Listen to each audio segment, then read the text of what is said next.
it's going to be Uranus this time round. Okay, so pretty standard overall. We got a sandbag up in the EXP for the side of BURMESE GHOULS. And honestly, this is playing very much towards their style. Lane control, right? They needed a support that helps with that mid lane, and they've got exactly that on top of the fact that they've got the Uranus. And we know where the damage is coming from. It's clearly coming from Stitch. It's a lot of belief, a lot of faith in his consistency.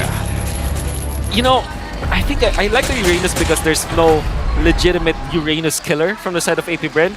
But at the same time, they are putting all of their damage eggs in the Stitch basket. Exactly. It's all in Stitch. It's all the Stitch. Oh, it's all in Stitch. Don't look at me with those eyes. I know you're gonna make me crack up. But so far, considering what the counter index is, it definitely feels like it's in one team's favor compared to the other. We're going to go deeper into this topic as we start and initiate our very first match here in the Land of Dawn at the M5 World Championships. It's AP BREN up against the BURMESE GHOULS.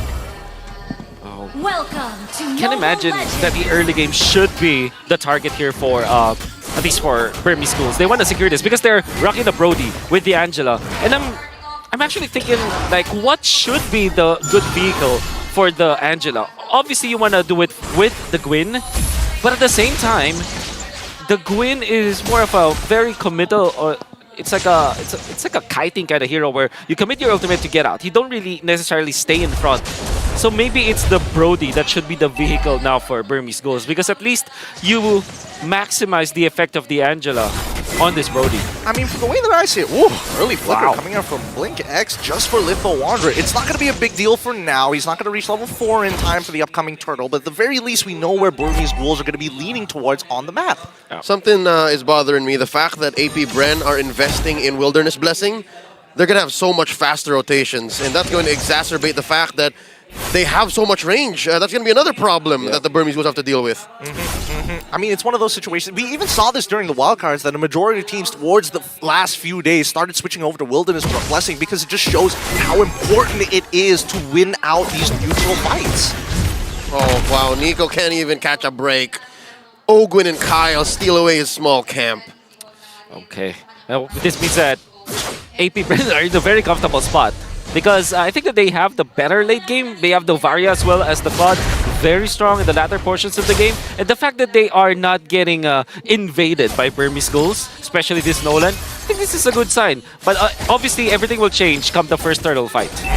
And then we cut to Flapteezy, who has to deal with this Uranus, and all he's thinking of is just like, get me out of this lane, please. Let me team fight. Phew, come on over. They do set up for the first turtle. It's Nico first to the scene, pulling it over to their side. Turtle less than half health here. Carbon drawing a line between them and AP BREN. Here we go. Kyle Teasy comes in with the steal. And now Carbon gets Lina in him. Heart Guard committed in already. Putting staff at the Ionic Edge. Blink X getting put into position with the final slash. BURMESE GHOULS call out back. Rather interesting. I mean, I wouldn't have expected. I mean, for the side of BURMESE GHOULS, you're expecting the traditional, oh, I'm just going to look for some of the Heart Guard. We're going to go in. We're going to look for a pick, and then we're going to get back out of there. But I think BURMESE GHOULS played that very, very well. The Teasy's down bottom. All right. Carbon's not going anywhere. I'm actually very surprised about AP BREN. I think I will review their early game rotations because, my oh my, how did Kyle TC get level 5, almost level 6 before the turtle happened? 2 minutes to 13. He's already he's just a quarter of XP away from getting into level 6. That's crazy. That's why they were able to steal it, because they have the superior levels and their retribution. I mean, let's not forget that when you are playing Nolan, your clear speed is rather fast. True. Like, have you ever seen Novarias just get frustrated? They know when they expect purple buff timings to die, and then Nolan's like walking through the mid lane. He's like, "What are you looking at? What are you shooting at?" I'm done. I'm gone. It's over. I'm over here now. Right? You could have sworn he's a time traveler. Exactly. Oh, wow, Hunter's Strike already completed. Man, I wonder when. I think, especially with the trajectory that you're seeing from Kyle TZ, the way that he's farming 2.4k at 3 minutes, this is Oppenheimer levels of explosions as we're going to see later on. That's historic. It is historic. But I think more importantly, wow, actually Flap having a considerable EXP lead against Carbon so far, despite getting proxied, despite having to join the fight a little bit later. Yep. And I think that was the one bastion that Burmese Ghouls can have, that little sanctuary that, hey, at least Carbon's winning his lane. And now they're switching it over. I think they need a little bit more XP on Lina. Why can they actually go with this? Especially since Kyle, he's not letting Nico have a good time. Whoa! Comes in with the Requiem. Did Kyle TT steal? Oh, he did! He did. Nico hesitated on the retry. But this means that he has the retribution for the turtle. That's right. Coming in. This is about to blow up. Lord here, approaching half health. In comes Flap TZ. Stitch coming in from the side, dealing damage. Nico holding his retry strong, and they go get it. That's one turtle apiece for both BG and AP BREN. I love the decision making coming in from the side of AP BREN. They understood the assignment, they recognized the situation wasn't their favor. And Lina is going to be first blood for the side of AP BREN! That was quick. That was the one thing that you gotta do, hide the Angela from the Nolan. Yeah. And Kyle found him. I mean, we're talking about hustle. This man doesn't stop making good decisions. Yeah. They pushed out. The mid lane is already chunked down to 10%. He even gets first blood down on that bottom side. He is active. Yeah, like you see, Ogwen already positioning himself to defend Super Marco. Now AP BREN can leave the Nolan just, you know, roaming around. It's far too farmed. Even when he didn't get the second turtle, because of the amount of farm and the first blood that he was able to get and the number of creeps, jungle creeps that he was able to take away from Nico, look at him. He is level 10 compared to a level 8 Guinevere. He's always doing something. Yep. And he knows that this is the right thing to do against Burmese Ghouls, who are an initiative-based team. They want to be able to do the thing one after the other. 1, 2, 3, 1, 2, 3. It's up to their timing. But right now, it's Burmese Ghouls who's following AP BREN's flow. I would have considered that maybe the Burmese Ghouls were going to start getting some momentum during the mid-game, but right now, just the raw smothering coming out from Kyle TZ alone, and the supplement of these fast rotations, making it really tough for Burmese Ghouls to find holes. And Guinevere is a jungler that you can count as a utility, but it still is purple buff dependent. So it's a very unique situation. Yeah, surely Guinevere is a pretty strong jungler now, but she's both farm dependent as well as utility, which is usually you can see only one or the other. But because of the fact that all of the purple buffs were taken away from him, Nico is going to have a very bad time in the mid game.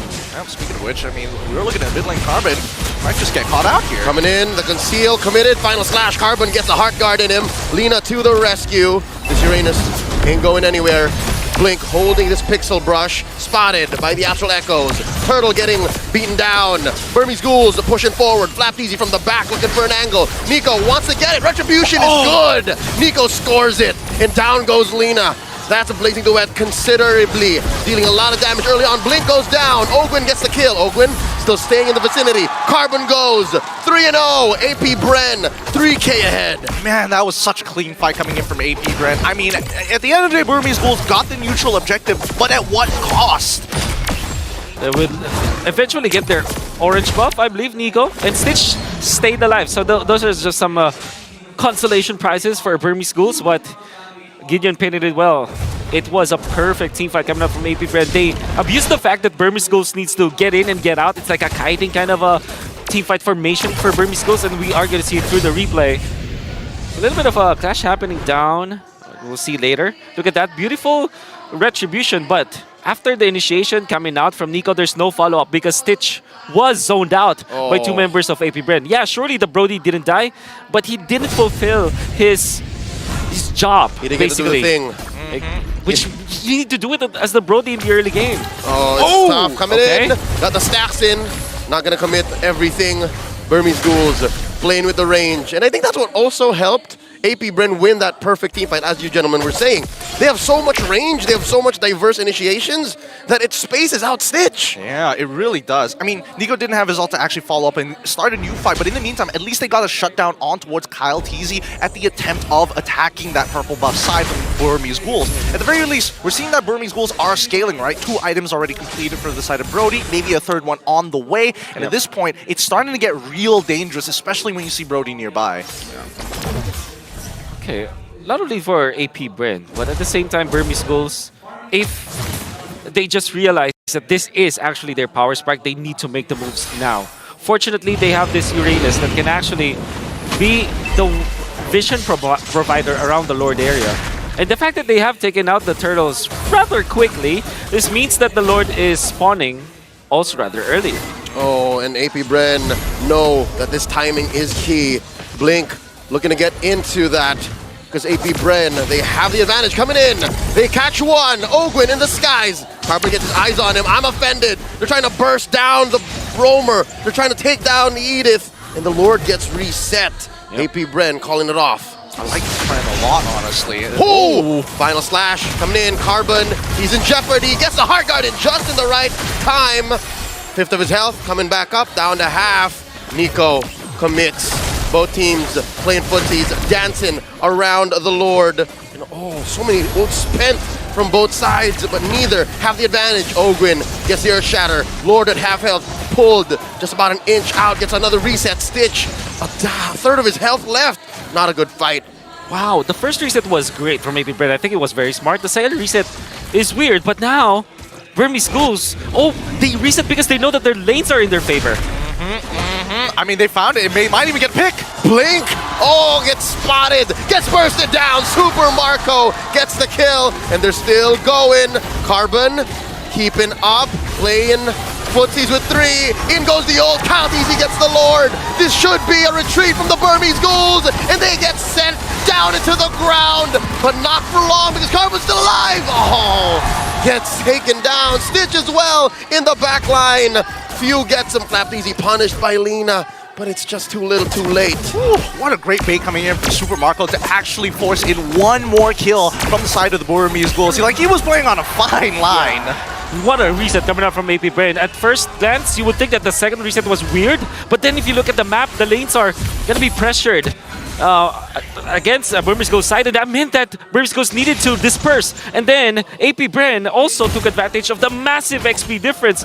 Countesy was level 14, while Nico was just level 11 during that Lord fight, and there was really no chance. And despite that gap, they still managed to find Nico with the knockup coming out from Ogwin, making it a no contest at all for the Retribution battle. AP BREN with a massive Lord dance. I mean, the crazy part about it all is the fact that AP BREN gives so much Whoa! respect. Oh, he's fine, but oh, wait. Got the Purify in. Big fight coming up. Final slash puts Nico right under the ground, taking a dirt nap while the rest of AP BREN destroy that inhibitor up top.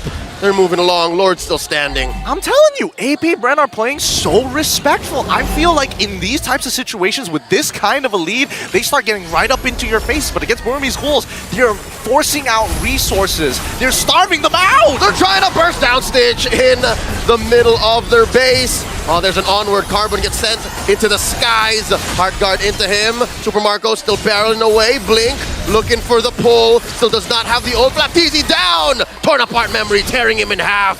Super Marco very low. Carbon still alive. A tenth of his health. Oh, he goes. Few takes him down. 1 for 1. Oh man, the few just literally showed how much gold they have when it comes to advantage. That's just skill number 2, and he gets so much damage with the Impure Rage against the Uranus. And I believe that Carbon is not yet that farmed, especially because he's struggling. I mean, like, he needed to secure the front lines for the team. That meant that a lot of farm might have been taken away from him. In fact, he's just 6.3k compared to Few 7.7k with the Ice Queen 1 as well as the Truncheon and the Arcane Boots. That meant that Few's damage at this point, 12 minutes into the game, his scaling was, what? It was quickened. This is difficult because we're looking at what, 13 minutes in, right? Starting at the 6 or 7 minute mark, AP BREN has flexed their range diversity. And so far, Burmese Ghouls, we called it in the draft, right? They're really only relying on Stitch. Yep. And there's only one way to go about this. They've been trying to put some damage on Carbon with the Heart Guard, and now they're forced to do it. Oh, in a defensive manner, Stitch gets the Heart Guard on him, and they're gonna burst him down. Stitch goes, the first casualty. Now Blink, oh, Super Marco blasting him, point blank survives, but only for a second more as Super Marco still eventually gets his man. Nico in the back line trying to take down Flapteezy, gets him. 2 for 1, the trade so far. Burmese Ghouls back inside their own base. It's Lena and Carbon defending. I mean, when does this team stop, right? Carbon, he's gone. There's nothing he can do about this. They're looking for the end. Oh no, the base is up next. That's a double kill for Marco. AP BREN welcome the Burmese Ghouls with a victory. Game 1. Woo, what a game secure coming in for the side of AP BREN. Like, initially it was a back and forth, and then all of a sudden, you feel the growing snowball. You feel the way that they are just smothering you each and every attempt that you make. I felt that the AP BREN were the snakes, were the pythons actually.